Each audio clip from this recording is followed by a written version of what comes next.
Mari saya bawa Anda untuk mempelajari untuk mengukur tren. Caranya adalah dengan menggunakan sebuah indikator yang paling umum digunakan adalah yang disebut sebagai moving average atau biasanya disebut sebagai rata-rata bergerak.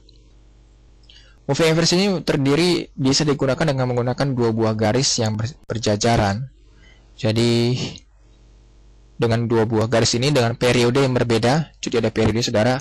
Apa itu periode? Periode merupakan jumlah data yang diolah oleh moving average tersebut. Jadi moving average pada dasar adalah rumus statistik. Saya tidak tertarik untuk menampilkan rumus statistiknya kepada Anda karena memang kalau diketahui pun tidak terlalu banyak berguna. Jadi cukuplah kita mengetahui bahwa dia menggunakan rumus statistik dan rumusnya tersebut mengambil sampling data. Sampling datanya berapa? Nah, itulah adalah periodenya. Jadi kalau bicara periodenya 25, maka sampling data yang diambil adalah 25 buah data. Kalau bicara periode 50, maka sampling datanya adalah 50 data terakhir yang diolah.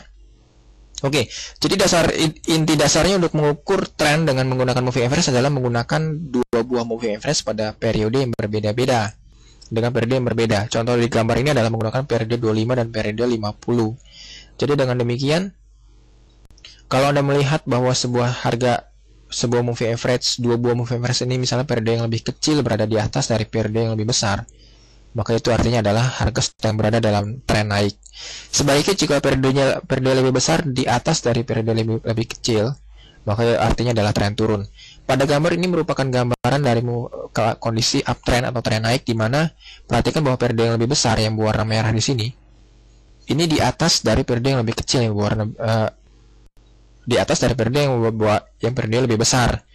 Jadi yang periode 25 yang lebih kecil di atas dari yang lebih besar. 25 di atas 30. Yang merah di atas yang biru, saudara. Ini di atas, ini di bawah. Ini artinya adalah kondisi uptrend. Sebaliknya jika Anda menemukan bahwa yang biru di atas dari yang merah, maka itu artinya adalah downtrend. Baiklah, mungkin ada baiknya kita lihat langsung saja pada platform.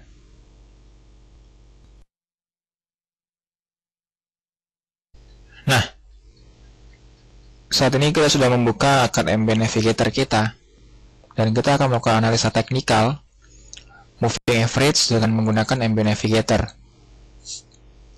Oke, sudah terbuka platform kita, dan saya juga telah melakukan beberapa kali trading di sini. Sudah ada beberapa yang berwarna hijau dengan total unrealized profit sebesar 253 US dollar, masing-masing sebesar 1 lot. Oke, jangan tanyakan bagaimana cara melakukannya, karena kita sedang mempelajari bagaimana cara melakukannya. Navigate. Nah, untuk grafik, saudara, Anda dapat memilih bagian tools dan lalu pilih FX chart di sini. Klik saja.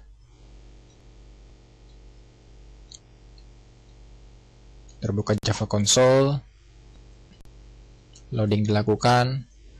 MB Navigator menggunakan IntelliChart untuk grafiknya. Jadi IntelliChart merupakan perusahaan penyedia jasa grafik dalam forex trading. Sedang loading. Ini hasilnya.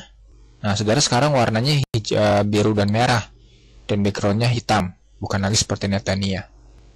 Klik detach. Oke, saya zoom dahulu. Kurang besar, saya perbesar lagi. Saya rasa cukup. Euro USD time frame 1 jam. Nah, indikator pilih, saudara, dan ada sini ada pilihan simple moving average. Pilihlah di sini untuk melakukan prediksi tren. Klik new. Nah, sekarang bagaimana periodenya? Ada SMA period. Saya pilihkan untuk Anda 10 dan satu lagi. Periode yang ada adalah periode 5. Saya gunakan 2. Itu lagi 5. Oke. Nah, mungkin coba saya ganti yang 10 dengan 15 supaya agak sedikit lebih jelas perbedaannya. Ya, better now. Tapi warnanya sama. Jangan gunakan warna yang sama. Change color, saya gunakan satu lagi warnanya purple.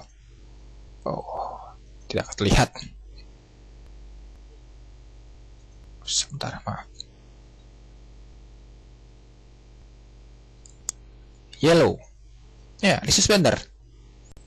Oke, nah, sekarang yang periode 5 berwarna kuning, periode 15 berwarna hijau. Ini dia. saudara. Nah, kalau begitu bagaimana cara menggunakannya? Ingat tadi, kalau situasi sedang mengalami uptrend, maka periode yang lebih besar di atas periode yang lebih kecil. Maaf, kalau sedang uptrend, periode yang lebih kecil di atas periode yang lebih besar. Kuning di atas hijau. Kecil di atas besar, itu adalah uptrend. Sekali lagi, uptrend, kecil di atas yang besar. Sebaliknya, jika sedang downtrend, seperti yang berwarna candle di sini, saya tunjukkan dengan panah kursor saya, mouse saya. Perhatikan bahwa ketika harga sedang bergerak turun, maka periode yang lebih besar itu di atas dari periode yang lebih kecil.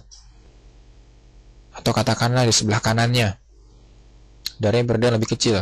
Hijau di atas dari kuning, saudara, saat ini. Ini adalah downtrend. Demikian seterusnya, saudara.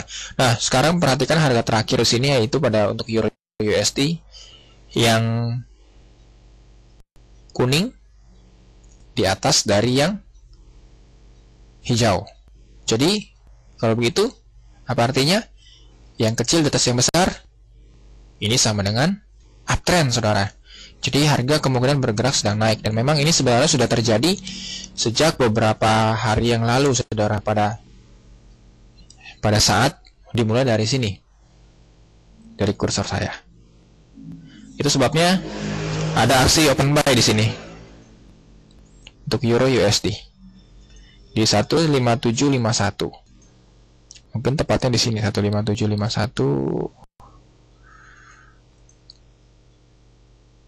156,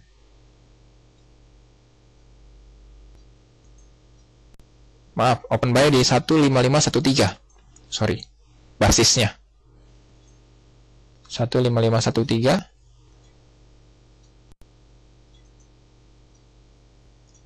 15513.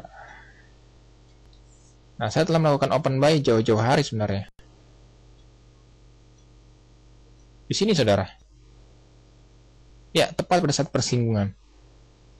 15513, perhatikan pada bagian sebelah kanan. 15513, kita sini. Jadi open buy di sini. Oke, dan hasilnya adalah hasil dari buah ketekunan dalam trading forex, dia naik terus ke atas. Uptrend. Nah, misalnya ketika Anda sedang melakukan aksi open buy atau open sell, katakan open buy di sini. Lalu tiba-tiba harga mulai melengkung naik seperti ini, bahwa ternyata tidak lagi mulai kemiringannya mulai berubah, saudara, sudah mulai melengkung naik, menukik, dan lalu kemudian terjadi pertemuan dari kedua garis ini, kedua garis moving average ini. Apakah artinya? Maka artinya adalah Anda perlu mewaspadai ada kemungkinan bahwa tren naiknya akan segera selesai dan akan digantikan dengan kondisi yang terbaru. Kondisi yang terbaru ini bisa jadi lagi uptrend lagi, atau sideways, atau downtrend, saudara. Nah, itu bisa seperti itu. Dalam kondisi kasus yang saat ini, ditandai dengan pada saat kursor saya terjadi beberapa kali sideways dan kemudian ternyata dilanjutkan dengan downtrend, saudara. Jadi ketika titik pertemuan ini, maka artinya adalah uptrend telah selesai. Demikian juga pada saat saya open buy di sini, saya titik bertemu di sini. Dan yang saya lakukan pada saat itu adalah saya mengunci titik profit saya, artinya saya menggeser stop loss saya ke titik impas dan kemudian terus terjadi sideways, tapi ternyata kemudian dilanjutkan lagi dengan uptrend, saudara, dan terus sampai uptrend hingga malam ini. Sehingga dengan demikian, jika terjadi pertemuan antar kedua titik, ada titik-titik seperti itu, maka itu adalah saat di mana Anda mewaspadai akan adanya perubahan tren yang terjadi. Bisa jadi juga turun, bisa jadi juga sideways, atau mungkin lagi kembali naik. Nah, jadi waspadai, saudara, bagaimana harga berperilaku. Ingat, jadi sekarang kita mendapatkan bagaimana cara memprediksi harga, dan jika kalau harga bergerak yang kecil di atas yang hijau, yang besar, maka itu adalah uptrend. Yang besar di atas yang kecil, maka downtrend. Dan terjadi pertemuan antara kedua titik garis tersebut, maka itu artinya adalah saat-saat di mana tren sedang berakhir dan diganti dengan tren baru. Situasi sideways digambarkan oleh moving average. Moving average jika terjadi, seringnya terjadi kedua buah garis moving average yang ada saling membelit satu sama lain, saudara. Itu adalah kondisi di mana sideways sedang terjadi, seperti yang saya tandai dengan kursor saya saat ini. Ini juga sideways. Oke, saya rasa cukup untuk moving average, cara mengukur tren. Pada net dan juga sama, saudara. Pilih studies, dan di net dan ini indikatornya lebih banyak, lebih lengkap. Pilih moving average, Pilih periodenya 15. Average. Satu lagi 15. Ya, ini hasilnya. Ya, sama bukan? Kalau untuk mata uang USD CHF sedang downtrend, saudara. Downtrend besar-besaran. Ini USD CHF saya. Ya. Well, sudah cukup profit, tapi belum. Saya masih menunggu lebih banyak lagi profit. Oke, kita kembali ke slide.